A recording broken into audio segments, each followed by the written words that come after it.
வாங்க இன்றைக்கி ஈஸ்வரி விழா ஹப்பில் போய் என்ன ப்ரோக்ராம்னு பார்க்கலாம். யாருமே பாவக்காய் பொரியல் செய்கிறதில்ல, அது கசப்பாக இருக்குதுன்னு பாருங்கள். இது மாதிரி செஞ்சு பாருங்கள், கசப்பே இருக்காது. ஃபஸ்ட்டு பாவக்காயை இப்படி வேக வச்சு வடிகட்டிக்கோங்க.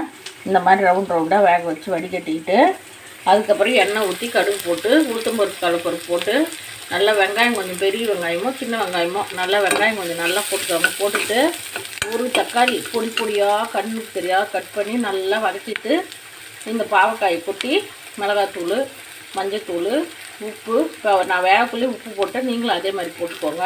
காரத்துக்கு போட்டுட்டு நல்லா கிளறி இறக்கி வச்சிடணும். எண்ணெய் கொஞ்சம் நல்லா ஊற்றணும்.